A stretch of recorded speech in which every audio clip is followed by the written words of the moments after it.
back again, and today we're going to be taking a piece of cut-off coil spring that I have from a previous project that has already been flattened out, and I'm going to be making a feather-style letter opener kind of knife. So I've seen a bunch of these on Temu, and typically they're stainless, trash steel, Pakistani-made little, cheapy knives.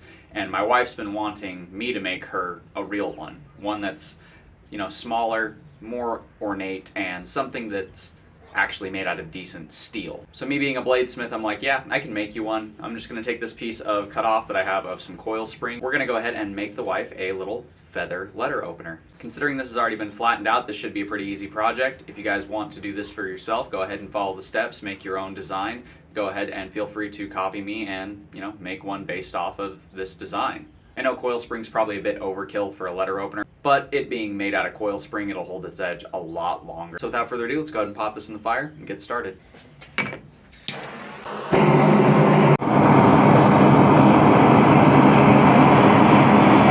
we're just gonna start bringing that taper out a bit. Since we cut it off on an angle, we already have a point established, so to speak.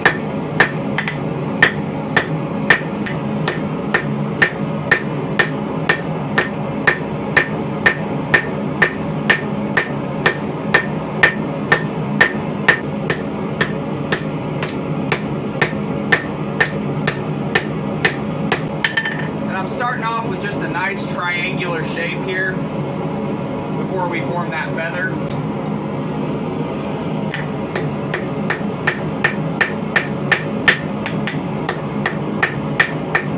And we want to get a nice tight point on this, because it will expand quite a bit when we decide to bevel this. So now that I've got a nice triangle established, I'm going to start working on my handle here.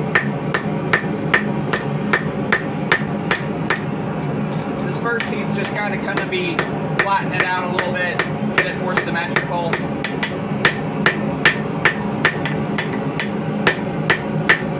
Because this cutoff wasn't exactly the most symmetrical, and that's much better.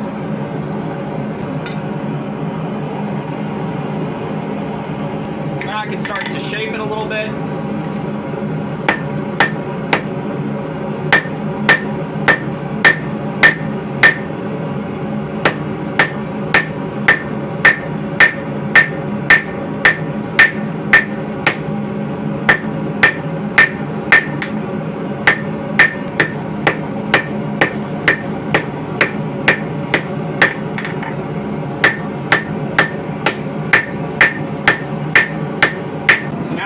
To bevel both sides of what's going to become our feather here.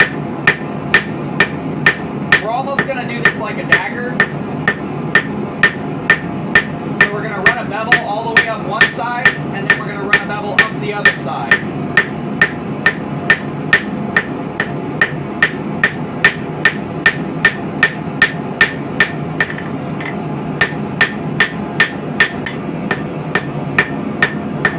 In the same spot on the other side, like I was saying, and we're going to just run that bevel up the blade. The back side's not going to be sharpened on this, but to give it that nice symmetrical feathery shape,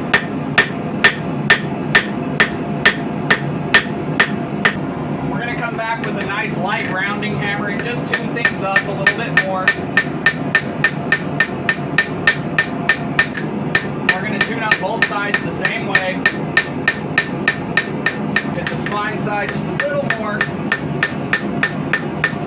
And I don't know if you can tell, but I'm angling my steel and I'm angling my hammer. So they're both striking the same angle on the surfaces. So it gives me a nice, smooth, flat finish. Doesn't leave a bunch of hammer marks in the steel. And doesn't distort things. That way the angle of the steel underneath the hammer and the anvil match the angle I'm trying to create as I make those blows. Now I'm going to come back over and I'm going to thin out the handle just a bit, because this tang doesn't need to be super duper thick. This isn't going to be like a super heavy use knife or anything. So I'm just going to use the cross peen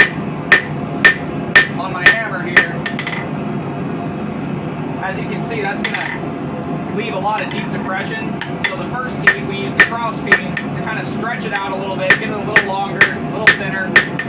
And then we're going to come back on the next heat, and we're going to clean that up from the other side. You can see where it's sitting on the anvil is nice and smooth. So we're going to flip it over when we come out on the next heat. And we're going to use the round side of the hammer on this smooth side. That's going to smooth this up with the face of the anvil and leave us with a nice smooth finish on this side.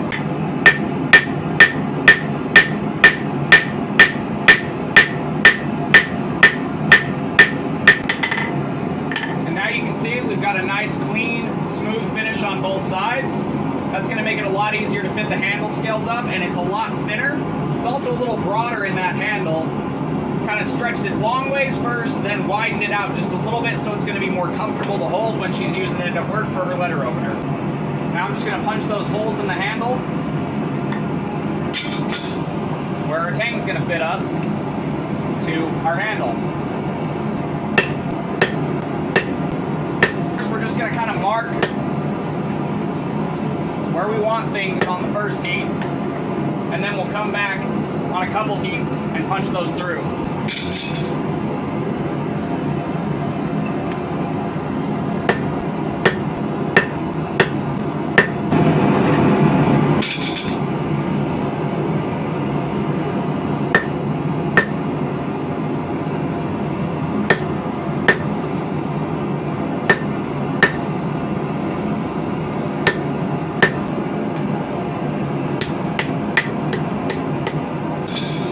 Now we're just going to come back to the other side, and we're just going to look at where the depressions are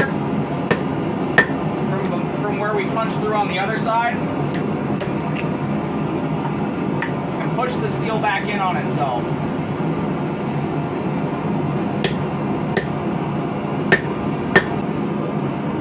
And as you can see, that's going to shear a nice clean hole and give us this little tiny plug here.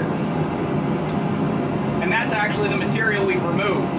Just come over and punch the plug out of this other one. Since it's being a little stubborn, we'll go over the Pritchel hole. That way there's no support underneath it.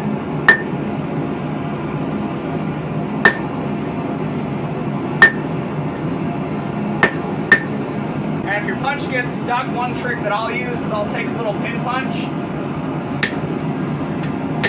and just use that to knock it right through if it's stuck in there too hard. And as you can see, that's going to leave us with two really nice clean holes. And the first thing I'm going to do is come right here and cut a little notch in it, and a nice sharp chisel as well to give it a nice clean split. And then we're going to do the same thing in a couple spots up here on the spine. Now we're going to come over to the vise, lock it in there nice and tight. Take our chisel and kind of push into those cuts and then lean it back a little bit.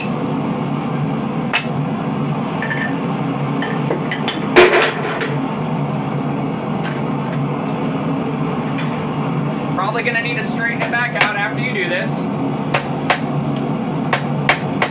That's not a big deal. That's just going to widen those cuts up. We're going to do the same thing to the one on the spine, the ones on the spine.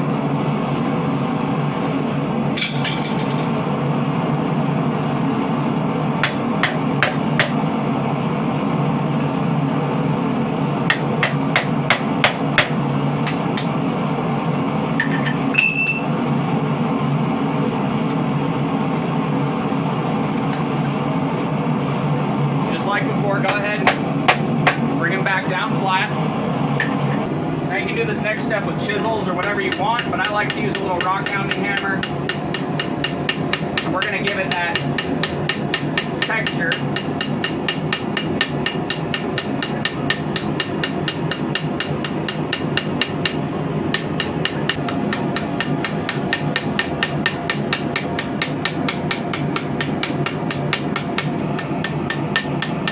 And try to stay consistent with the angle of your texturing tool.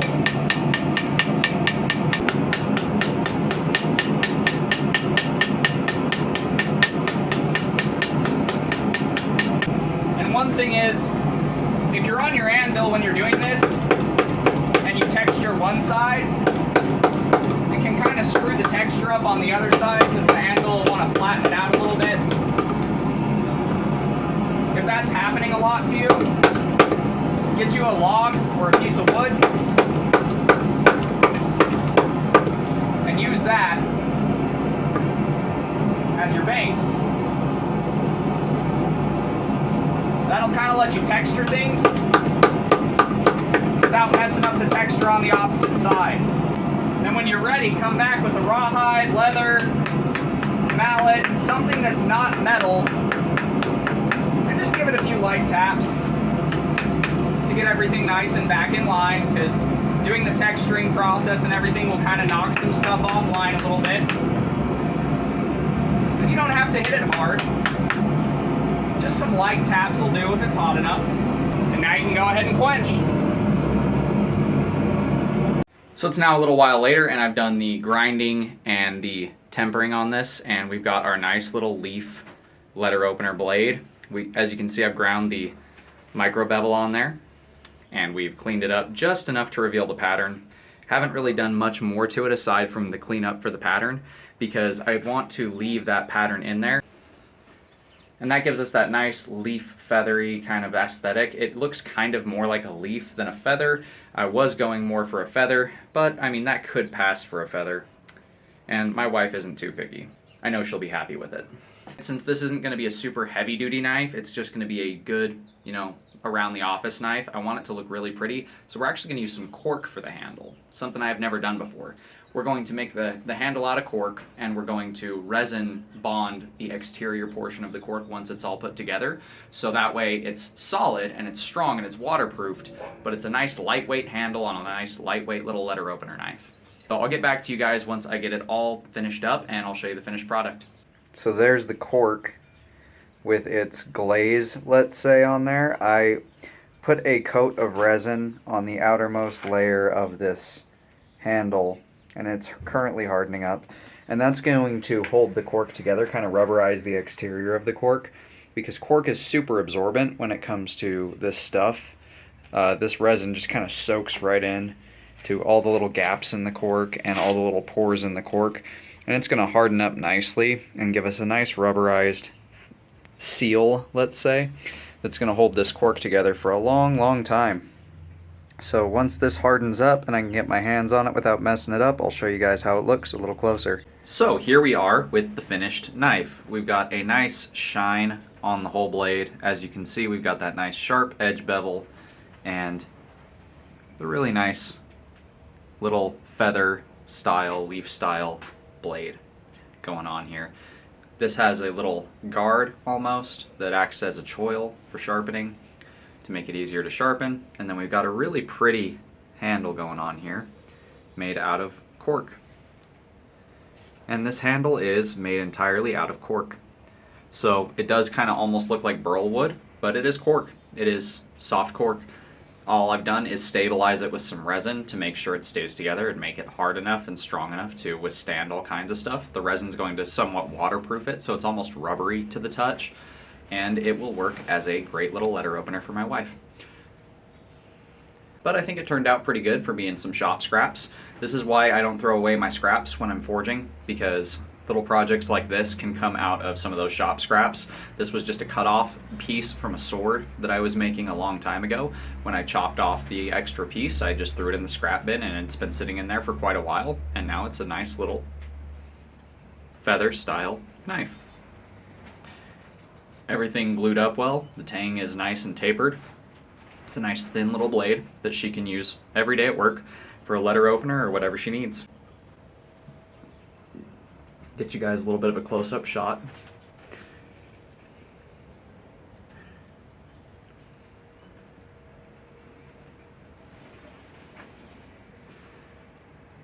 And see, I also did some mosaic pins there, little 3 round triangular pins, and I did that just for aesthetic choices.